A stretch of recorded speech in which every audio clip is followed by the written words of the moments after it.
السلام عليكم ورحمة الله وبركاته. الشما هركفونا كم جرتنا ردوتو في دعوة تسانتي وروشو هندو مكيسانو بكم جرتني فيكم جرتني نجيني كوسنا رك أبو جتة قوية حدث ديفيد فيتن جرا قافلين أمون ندو كما تيك توك يوتيوب تيني أكو برتمت نجرا كومنت تلتنا قافتشا ترتني في وايد أريد لقو الراحة فيديو قبل تكاكوات دي فيتن جرا وروني channel kana farata tanana dhufu baganaga dhuftani channel kun dhibe fayya akkasuma mootu yu dibata fuula fi rifeensa irratti xiyyeeffate kan dalaguudha subscribe gochuudhaan maatii ta'uu hin irraanfatinaadha akkasuma viidiyoo qaniina wajjadhu akka isin irratti gabbuu fi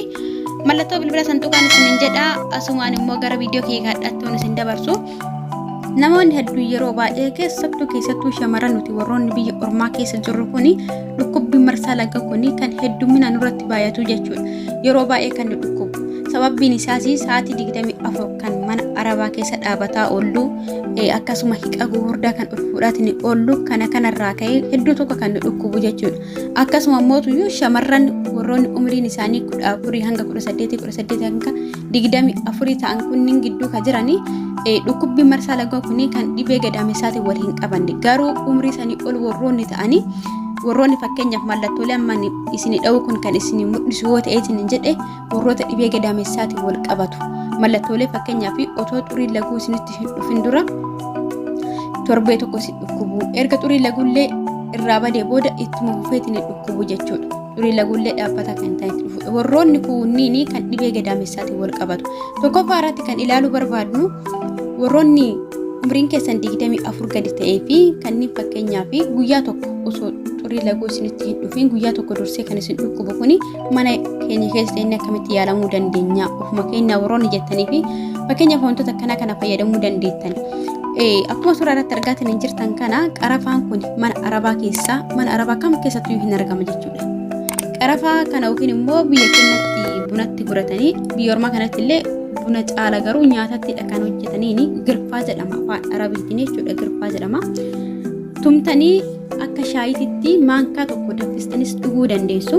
shaayiidhaan walitti dabaltanii yookaan immoo kophaadhuma isaa maankaa tokko danfistanii dhuguu dandeessu yoo daakamaa isaa hin jirrellee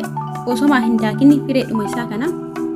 danfistanii akkuma shaayiitti dhuguu dandeettu oo'aasasan jechuudha oo'aasasan garaa keessatti dhugudan yeroo qal'aali keessatti isinirra dhaabbata dhukkubbiin garaa waan jedhame yeroo xurii laguun isin dhufu wallaahi yoo akka isinirraa fayyadamtaniitiin jettan abdii guddaan qaba maaliif wanta ofii kiyyaatti fayyadamaa jirullee itti fayyadamee irraa fayyeetiin furmaata argadhee ana qofaa miti namoonni biraatu itti fayyadamanii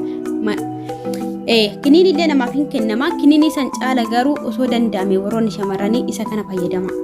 kiniin gaarii miti waan ta'eef itti aansee mootu inni lammaffaa akkuma suuraa irratti argaatiin jirtan kana isa kana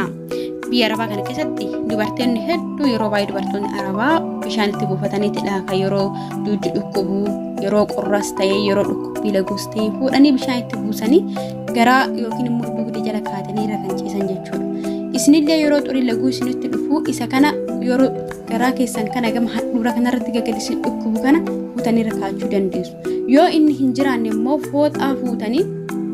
bishaan saafaa walitti buufattanii bishaan saafaa san keessa keettanii fuutaniitiin ittiin garaa keessan kanarratti oofattanii jechuudha yeroo akkasitti isin dhukkubusan itti aansee mootuyyuu sukkuumattu garaa kana jechuudha baay'ee yeroo qalaali keessatti akka fayyitanii fayyaada argattan abdii qaba garuuyyuu innumtuuyyuu qarafaa yookiin immoo girfa reef isin jedhe kanarra hin darbu isaanuyyuu furmaata yeroo muraasa keessatti argachuu dandeessu fayyaa hin dhabinaa irraa fayyadama gaafilee biroo qabaatan gaafachuu dandeessu warroonni gaafii gaafattanii na biraa qabdanis inshallah suutan isin hin deebisa qophiin guyyaadhaatiif qabadhee dhufe kana fakkaata ture hanga guyyaa biraatti walitti deebinutti nagaan tura turtii gaarii